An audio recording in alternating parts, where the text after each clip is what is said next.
हमको बोलना पड़ेगा, लिखना पड़ेगा। एक भी SC ST OBC का और अल्पसंख्यक समाज भी सम्मान से नौकरी नहीं कर पाता है, उसको रोज टॉर्चर किया जाता है। क्योंकि इस देश में चपरासी से लेकर चीफ जस्टिस तक SC ST OBC के लोग हैं।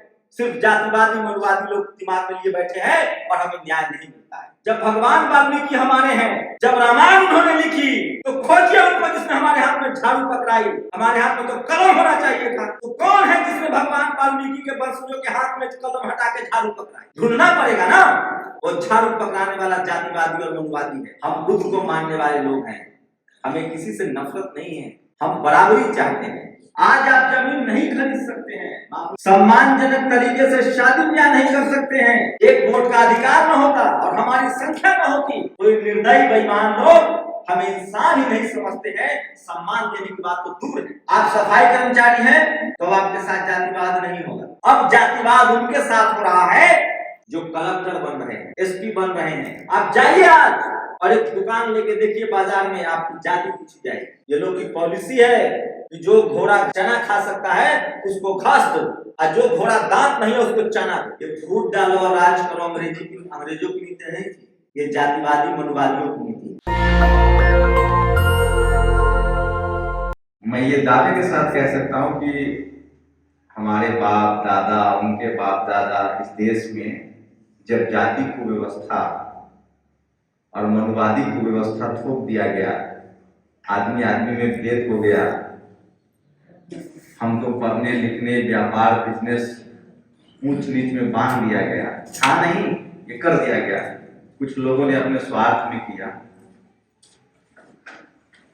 और बाबा साहेब ने इस लड़ाई को लड़ा और उनके संविधान की वजह से ही आप यकीन मानिए आज हमारे शरीर पर कपड़ा है और हम यहाँ बैठ पा रहे हैं। नहीं तो इस देश में इस तरह की जाति कुव्यवस्था थी, मनुवादी कुव्यवस्था थी कि हम बैठ नहीं सकते थे, पानी नहीं पी सकते थे। आज लोग बहुत तरह की बातें कर रहे हैं और सोचिए कि हमें जो भी मिला है, मैं ज्यादा पीछे नहीं जाऊंगा, मैं पीछे की चीजें याद भी नहीं रखना चाहता हूं, भूलना चाहता हूं, लेकिन आजादी के बाद हम लोग को जो मान सम्मान, जीने का अधिकार, सम्मान का जो अधिकार मिला है वो संविधान से मिला है और इसमें बाबा साहेब का हम लोग का रिश्ता है और हम लोग सब उनको अपना वैचारिक पिता मानते हैं। उनके विचार की वजह से, उनके संघर्ष की वजह से हम लोगों को मान सम्मान मिला है। तो यही रिश्ता हमारा और आपका है। सोचिए मैं बिहार के गांव में पैदा हुआ और आज मैं पंजाब के एकदम से आखिरी इलाका बॉर्डर है, मात्र 60 किलोमीटर राजस्थान। और मुझे अच्छा लग रहा है कि मैं कुछ भी कर रहा होता, पेट पालने के लिए हर कोई कुछ ना कुछ करता है, मैं कुछ भी कर रहा होता तो इतने लोग मुझे नहीं जानते जितना मैं बाबा साहब के विचारों पर बात कर रहा हूँ, पत्रकारिता कर रहा हूँ और समाज के शोषित वंचितों की आवाज उठा रहा हूँ। तो लोग जानते हैं और ये काम हम लोग को करना चाहिए। और ये काम क्यों जरूरी है? आप लोग इंतजार कर रहे हैं, मान लीजिए आप 11 बज से 12, 1, 2, 3, 4-5 घंटा बैठे हुए हैं, तकलीफ हुई होगी, काम छूट गया होगा, मैं मानता हूं। लेकिन आप कल्पना कीजिए कि कभी बाबा साहब ने भी ऐसे सोच लिया होता। वो तो पढ़ लिख गए थे, अच्छे परिवार से थे, अंग्रेजों के समय में उनके पिताजी और उनके दादा सूबेदार के पद पर थे। एक भारतीय को जो पद मिलता था वो सबसे बड़ा पद था। वो तो गरीब भी नहीं थे, लेकिन उन्होंने जो देखा, जीवन में झेला, अगर वो सेटल हो गए होते विदेश या उन्होंने सिर्फ अपना परिवार चुन लिया होता तो यकीन मानिए इस देश के करोड़ों लोग आज बेघर होते, बेपरिवार होते और मार दिए जाते। तो इस इंतजार को इंतजार मत करिए। हमारे बाप दादा, उनके बाप दादा नहीं लड़े, नहीं बोले तो हमारे पास जमीनें नहीं है, हमारा मान सम्मान नहीं है, हमें रोज जाति सूचक गालियां दी जाती है। हम नौकरी में हैं, आईएएस है, कलेक्टर है, विधायक है, एमपी है, उसके बाद भी हमें जातिवाद का शिकार होना पड़ता है। मैं बताऊंगा आपको कि कैसे जाति जो है वो पीछा कर रही है, और गरीब लोगों का नहीं, अमीर लोगों का। जो अमीर एससी एसटी ओबीसी हैं, चाहे किसी जाति से हो, किसी धर्म से हो, अगर आप एससी एसटी ओबीसी हैं और अब तो अल्पसंख्यक हैं और किसान हैं, तो भी अब जो जातिवाद और मनुवाद है वो आपके पीछे पड़ा हुआ है। तो ये 5 घंटा आपका जाया नहीं जाएगा कि आप अपने नस्लों के लिए रुक रहे हैं और वो कहेंगे कि हमारे बाप दादा ने लड़ाई लड़ी इसलिए हमको अधिकार मिला। तो इसको व्यर्थ मत समझिए और ये मत समझिए तो मेरा आपका क्या रिश्ता है? मैं क्यों दिल्ली से चलकर, बिहार से चलकर दिल्ली, दिल्ली से चलकर चंडीगढ़, चंडीगढ़ से चलकर यहाँ आया हूं? हमारा वैचारिक रिश्ता है, और इसी वैचारिक रिश्ते की न होने की वजह से हम आज लाचार, बेबस और गरीब हैं। और ये लड़ाई किसी के पूजा करने की नहीं है। कोई आके आपके मंचों पर कहता है कि हम आपके लिए लड़ रहे हैं, तो ये झूठ है। ये सब लड़ाई जो है हम अपने बच्चों के लिए लड़ रहे हैं। जो हमारे साथ हुआ वो हमारे बच्चों के साथ ना हो, तो ये हमारी नस्लों की लड़ाई है। आप सोचिए, मैं आपको 2-3 मोटी मोटी बातें कहूंगा। आज हर कोई स्कूल जा रहा है, हर कोई स्कूल जरूर जा रहा है, लेकिन आज हर किसी को पढ़ाई नहीं मिल रही। इस देश में सरकारी स्कूल बहुत अच्छा था, आजादी से पहले और आजादी के कुछ दिन बाद था, जब तक चंद लोगों को स्कूल जाने का परमिशन था, चंद लोग स्कूल जाते थे। और जब इस देश के सारे लोग, और खासकर जो दलित, पिछड़ा, आदिवासी, अल्पसंख्यक, किसान स्कूल जाने लगे, तो आज सरकारी स्कूल बंद करके प्राइवेट स्कूल लाया जा रहा है। आज सरकारी नौकरियां अब तक थी, लेकिन आज जब सब लोग सरकारी नौकरी के काबिल हो गए हैं, तो सरकारी नौकरियां खत्म की जा रही हैं। दिल्ली यूनिवर्सिटी में लिख दिया गया ओबीसी की हजारों जातियां हैं नॉट फाउंड सुटेबल। कहने का मतलब है कि आपके बच्चों के लिए नौकरी के दरवाजे बंद हो गए। आज आप जमीन नहीं खरीद सकते हैं। मामूली अगर आप कमाने वाले हैं, मान 10, 20, 50 हजार, 1 लाख भी कमाने वाले हैं, तो आप शहर क्या, गांव में जमीन नहीं ले सकते हैं, घर नहीं बना सकते हैं, सम्मानजनक तरीके से शादी ब्याह नहीं कर सकते हैं। और कुछ तो ऐसे जातिवादी कुमगज लोग हैं कि आप अमीर भी हो गए तो अभी आपको मैरिज हॉल नहीं मिलता है। ये भी हो रहा है।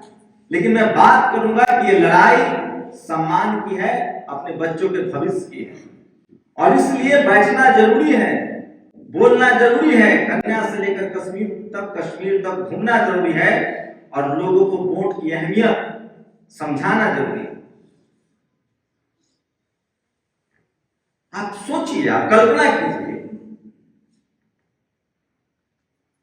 कि मुगल भी थे, अंग्रेज भी थे, ऐसा क्या हो गया कि जिसको बाबा साहब ने संविधान में एससी एसटी ओबीसी कहा है, उसके पास ही जमीनें नहीं है। एससी समाज के पास सबसे कम जमीनें हैं, ओबीसी के पास उससे थोड़ी ज्यादा जमीनें हैं, बाकी जमीनें किनके पास है किसी से कहने की जरूरत नहीं है। आदिवासियों की जहां जमीनें हैं वहां खुदाई हो जाती है, खनन होता है।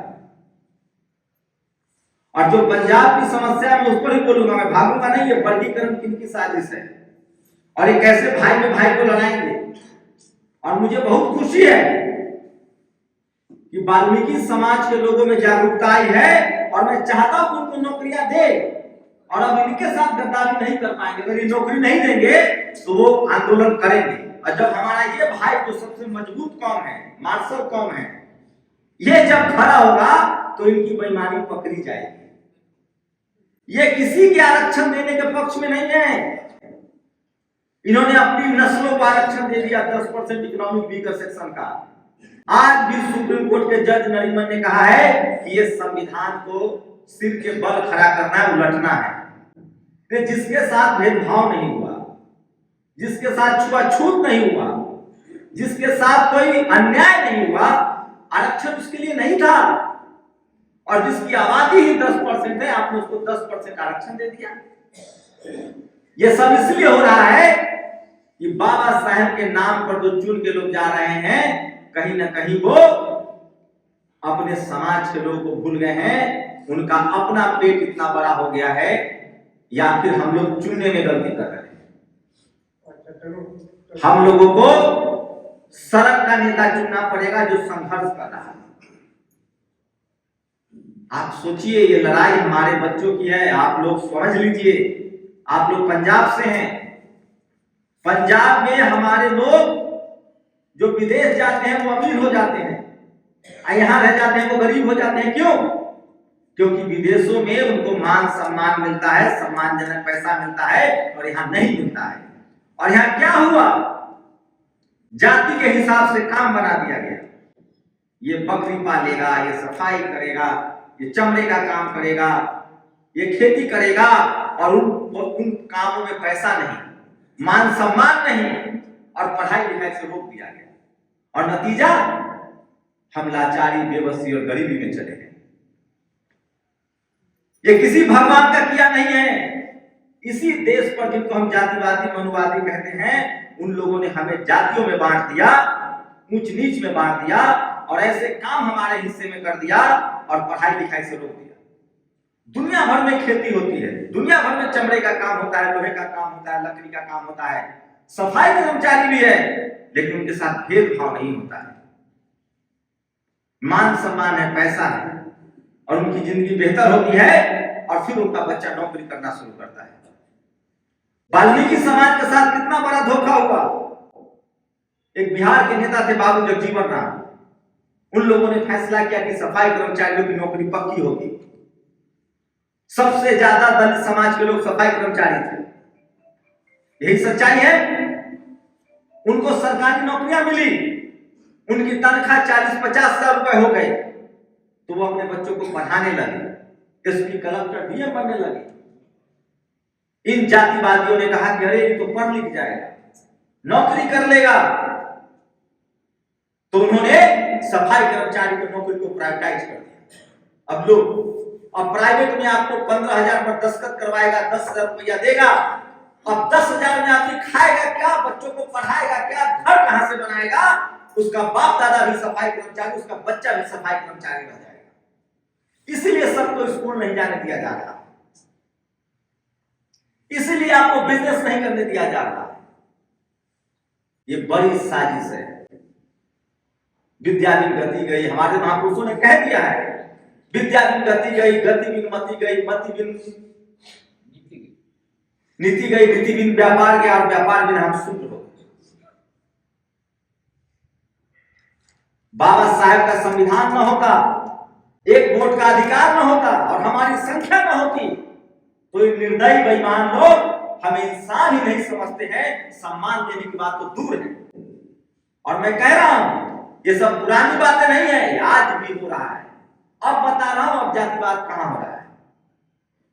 आप गांव में रहते हैं, हम भी गांव में रहते हैं, छोटे शहरों में नहीं, अगर कस्बा में है, आप सफाई कर्मचारी हैं, तो आपके साथ जातिवाद नहीं होगा, क्योंकि मनुवादी जातिवादी समझ गया है कि SC/ST एक्ट लगा देगा, गाली दोगे तो जेल चले जाओगे। अरे जब आप अपने जाति वाला ही काम कर रहे हो, तो आपके साथ जातिवाद क्या होगा? वो तो चाहता ही है कि सफाई कर्मचारी रहे, वो तो चाहता ही है कि जूता सिए।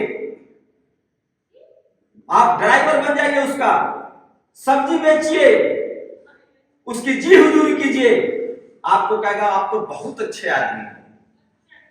हो सकता है आपका पीठ भी सहलाएगा ताकि ज्यादा काम करो, साथ में खाना भी खिलाएगा ताकि आप और वफादार रहो, और नौकरी करते रहो, उसका गुलामी करते रहो कम पैसे का, ताकि आप भी करो, आपका आने वाला बच्चा भी करेगा।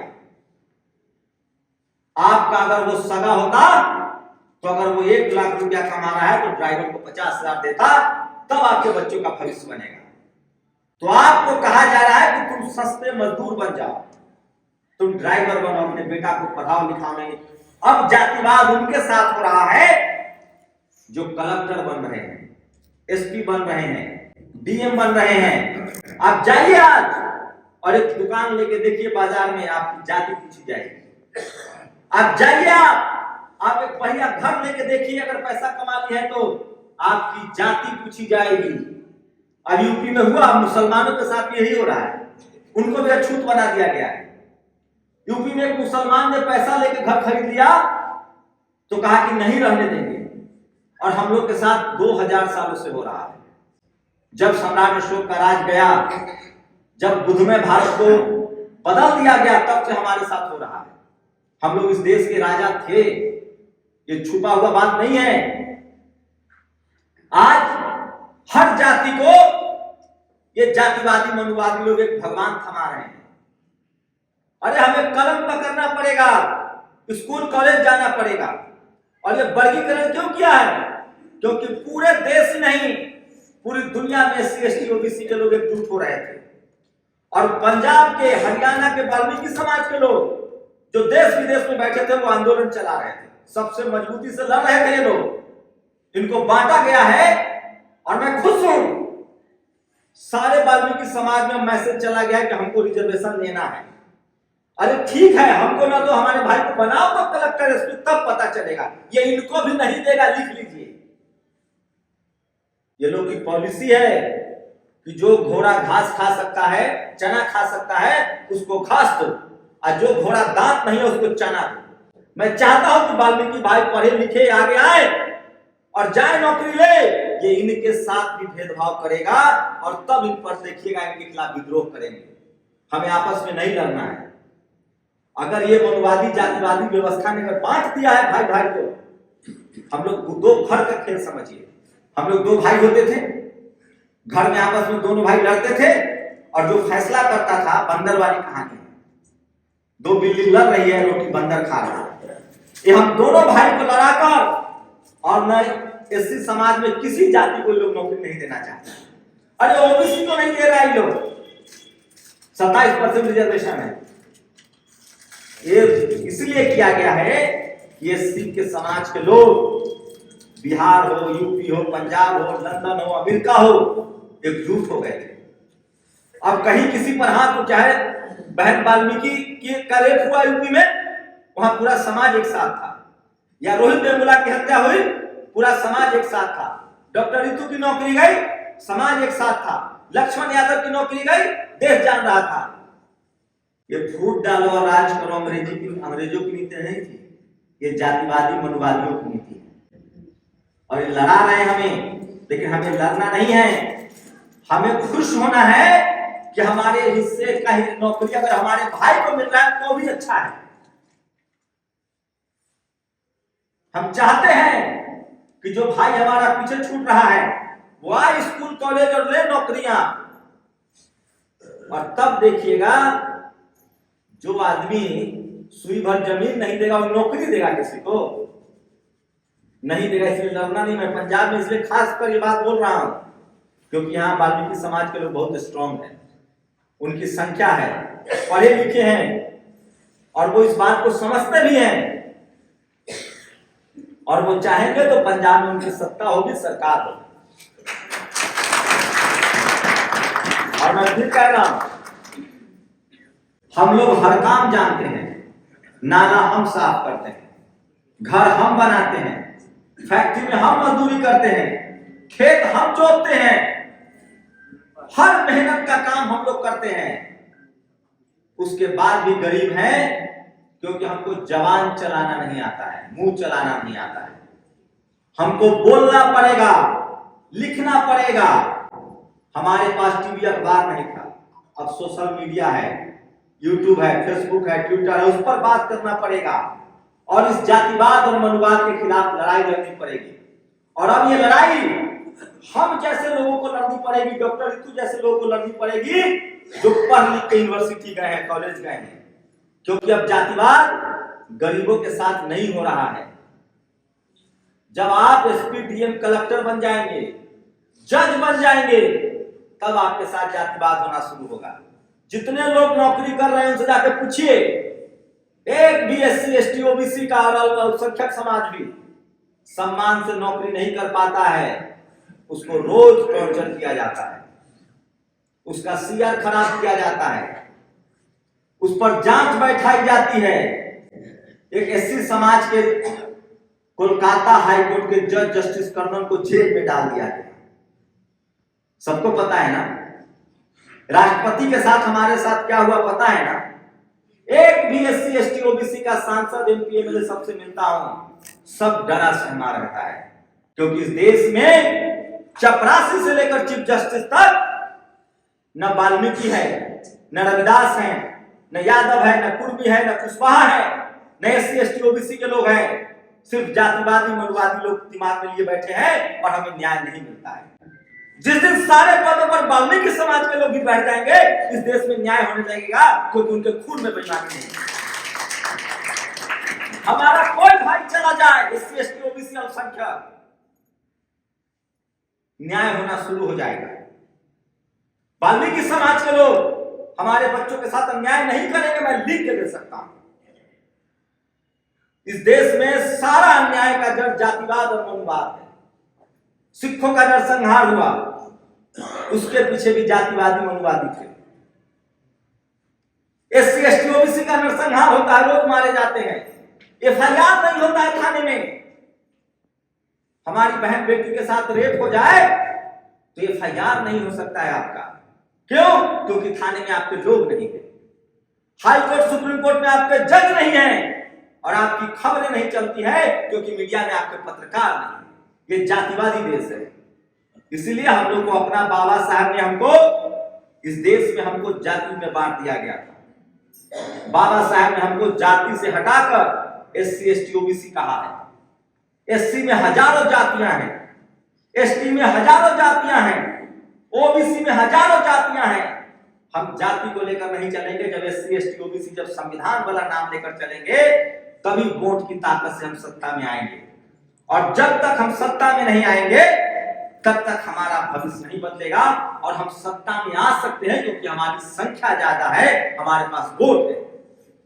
ये जातिवादी मनुवादी कितने बेईमान है, किसी पार्टी में हो सकते हैं। मैं किसी पार्टी का नाम नहीं ले रहा हूं, जाति का। ये जातिवाद मनुवाद दिमाग में होता है। जब देश आजाद हुआ, जब SC ST को रिजर्वेशन मिल गया, तो ये जातिवादी मनुवादी लोग अपने नौकरों को चुनाव जिताते थे SC ST सीट पर, नौकर को, घर के नौकर को। और OBC की तो कोई नाम लेने वाला नहीं था। जब और थोड़ा लोग जागरूक हुए, जब वोट की वैल्यू समझे, तो ये लोग वोट लूटने लगा, अपने दरवाजे पर बूथ बनवाता था। पूरे भारत की कहानी सुना रहा हूं। ये जब पंजाब हो, चाहे यूपी हो, चाहे हरियाणा हो, चाहे महाराष्ट्र, हर जगह जातिवाद का ही महंगा नाच है। और जब उससे भी जब आंदोलन हुआ, जब OBC के लोग, जननायक कर्पूरी ठाकुर का नाम सुना होगा आपने, भारत रत्न। बाबू जगदेव प्रसाद का नाम सुना होगा, जो बिहार से लोग थे, रामविलास पासवान, लालू यादव, देवीलाल जैसे लोग आए जो किसान कम्युनिटी के थे, SC ST OBC थे। और जब आंदोलन हुआ, तब इन जातिवादी मनुवादी लोगों ने EVM ला दिया। जब मान्यवर साहब ने नारा दिया यूपी में कि वोट हमारा, राज तुम्हारा, नहीं चलेगा, नहीं चलेगा।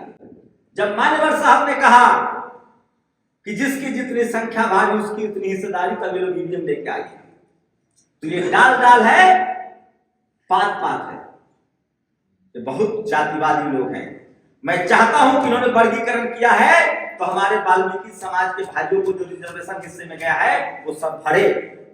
ये नहीं देंगे उनको भी, ये बस हमारी एकता तोड़ना चाहते हैं। और हम लोग को स्वागत करना चाहिए, हमारा दाहिना हाथ हो चाहे बायां हाथ हो, किसी को तो नौकरी मिले। ये नौकरी नहीं देंगे। हम लोग इसलिए वोट के ताकत से एकजुट हो रहे थे, इनको सत्ता जा रही थी इनकी। अब यहां भी एक दलित मुख्यमंत्री बनाना पड़ा था, मजबूरी में बनाना पड़ा था ना। 60 साल तक नहीं याद आया। जब हमारा समाज जागरूक हो रहा था तो बनाना पड़ा। ये बनाएंगे, लेकिन मैं कह रहा हूं आपको ऐसे लोगों को संसद में भेजना पड़ेगा जिसमें सड़कों की खाक छानी है।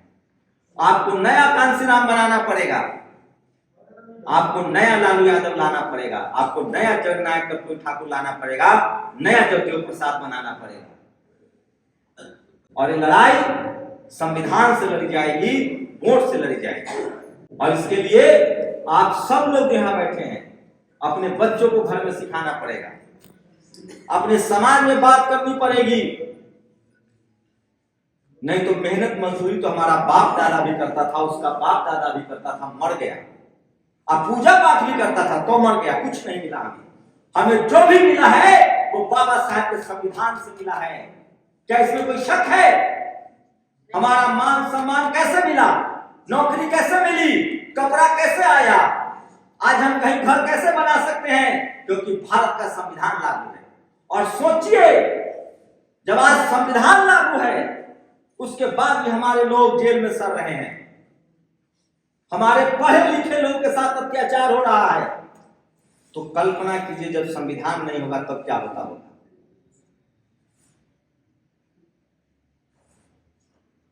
इसलिए मैं कह रहा हूं कि इस इंतजार को आप ये मत समझिए कि जाया गया, ये बातचीत बहुत जरूरी है। और दुनिया में वही राज करेगा जिसका जवान चलेगा और जिसकी जवान लंबी होगी। और इस देश में तो झूठ बोलने वाला, मक्कारी करने वाला, अंधविश्वास और पाखंड फैलाने वाला ज्यादा अमीर हो जाता है और मेहनत करने वाला गरीब रह जाता है। ये देश बुद्ध का देश है, कबीर का देश है, ये देश संत शिरोमणि रविदास महाराज का देश है, ये देश गुरु नानक साहब जैसे लोगों का देश है, जिन्होंने कहा नो रेस नो कास्ट। हमें इन तमाम महापुरुषों के विचार को लेकर आगे बढ़ना पड़ेगा। और सोचिए कितना बड़ा दुर्भाग्य है, जब भगवान वाल्मीकि हमारे हैं, जब रामायण उन्होंने लिखी तो खोजिए उनको जिसने हमारे हाथ में झाड़ू पकड़ाई, हमारे हाथ में तो कलम होना चाहिए था। तो कौन है जिसने भगवान वाल्मीकि के वंशजों के हाथ में कलम हटा के झाड़ू पकड़ाई? ढूंढना पड़ेगा ना। वो झाड़ू पकड़ाने वाला जातिवादी और मनुवादी है। तो भगवान वाल्मीकि का असली अनुयायी तो बाबा साहब हुए, जिन्होंने फिर से झाड़ू हटाकर हमारे हाथ में कलम दिया। जब हमारे पुरखों ने रामायण लिखा, कलम उनके हाथ में थी, तो झाड़ू कैसे आया? तो सोचना पड़ेगा ना। और दोबारा हमारे हाथ में कलम किसने पकड़ाया? मैं कह रहा हूं ये जातिवादी मनुवादी लोगों से सावधान रहना है, अपने संवैधानिक अधिकारों के लिए सजग रहना है और हर काम संविधान के दायरे में रहकर करना है। हमें सत्य और अहिंसा, हमें किसी से हम बदलाव चाहते हैं, बदला नहीं। हम बुद्ध को मानने वाले लोग हैं, हमें किसी से नफरत नहीं है, हम बराबरी चाहते हैं। हमें ज्यादा नहीं चाहिए, हम कम पर गुजारा कर लेंगे। इसलिए ना तो वर्गीकरण पर लड़ना है, ना आपस में मनमुटाव रखना है। हम चाहते हैं कि हमारे भाई को वो सम्मान मिले और देखते हैं कि देता है कि नहीं। देने वाला सब यूं ही बैठा हुआ है। कोई भी SC ST का कोई भी बिरादर हो, कोई भी जाति हो, वो SC ST OBC के साथ भेदभाव नहीं करता है। भेदभाव वही करता है जिसके दिमाग में जातिवाद और मनुवाद बैठा हुआ है। इसलिए आप जितने लोग हैं, सब लोग आज से लिखना, पढ़ना और बोलना शुरू कीजिए। और जब तक हमारा मुक्ति का एक ही मार्ग है, स्कूल, शिक्षा। और जब शिक्षा आएगा तो नौकरी भी आएगी, व्यापार भी आएगा, पैसा भी आएगा, और तभी हम सम्मान की जिंदगी जी सकते हैं। इसलिए आपने 1 घंटा जाया नहीं किया है, अपनी नस्लों के लिए आप बैठे हुए। मैं फिर कह रहा हूं, संविधान से देश चल रहा है, हम सबको संविधान बचाना है। ये संविधान रहेगा तो हम सब बच पाएंगे, नहीं तो नहीं बचेंगे। इसीलिए ये वोट हमारा संवैधानिक अधिकार है। वोट जरूर डालें, राजनीति बहुत जरूर करें, अपने बच्चों को जरूर अपने चेतना के बारे में बताएं, क्या सही है क्या गलत है। अंधविश्वास, पाखंड, शराब, नशा, अशिक्षा, इन सब चीजों से हमें दूर रहना है। और जिंदगी एक ही बार मिली है। बाबा साहब ने सिर्फ अपना परिवार चलाया होता तो उनका परिवार जानता या गांव जानता। बाबा साहब ने पूरे समाज की जिम्मेदारी ली तो आज पूरी दुनिया जानता। भगवान बुद्ध राजा के बेटे थे, अगर राजा बनते तो लुम्बिनी जानता, उन्होंने समाज की और दुनिया की जिम्मेदारी ली, तो आज पूरी दुनिया जानता है। इसलिए काम कोई बुरा काम नहीं है। मानव के लिए गुरु नानक साहब को मानव मानव एक समान, नो रेस नो कास्ट कहा। आज पूरी दुनिया में सम्मान है। कबीर साहब, तमाम महापुरुष जिन्होंने बराबरी के लिए काम किया, भेदभाव के खिलाफ काम किया, जातिवाद मौलवाद के खिलाफ काम किया। इसलिए हमारे मानवीय जिम्मेदारी भी है कि हम हर तरह के भेदभाव के खिलाफ बोले, अगर हमारे अंदर समझ है और शिक्षा है। इसलिए हम लोग ना तो एहसान कर रहे हैं, ना आप लोग किसी पर एहसान कीजिएगा। ये हमारे महापुरुषों का कर्जा है।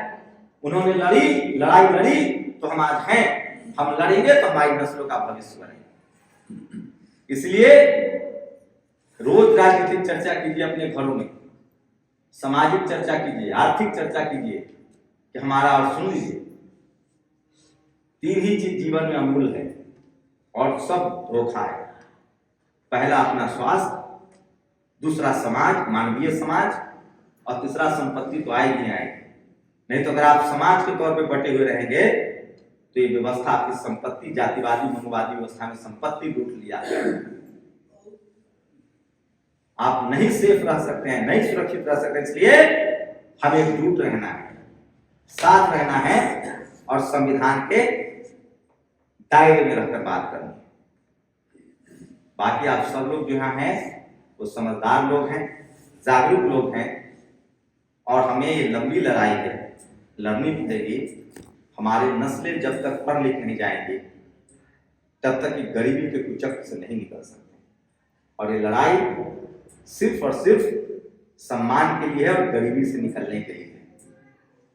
अगर हमने लड़ाई नहीं लड़ेंगे तो हमारे पूर्वज भी गरीब थे, लाचार थे, हमारी नस्लें भी गरीब और लाचार रह जाएंगी। सोचिएगा जरूर। जय भीम, जय भारत, जय संविधान। नेशनल दस्तक की आपसे गुजारिश है कि अगर इसको बचाना चाहते हैं तो नेशनल दस्तक को सब्सक्राइब करने के लिए रेड कलर के सब्सक्राइब बटन को दबाएं, फिर बेल आइकन की घंटी दबाएं। नेशनल दस्तक को बचाने के लिए बहुत जरूरी है कि हर खबर को शेयर करें, लाइक करें, कमेंट जरूर करें।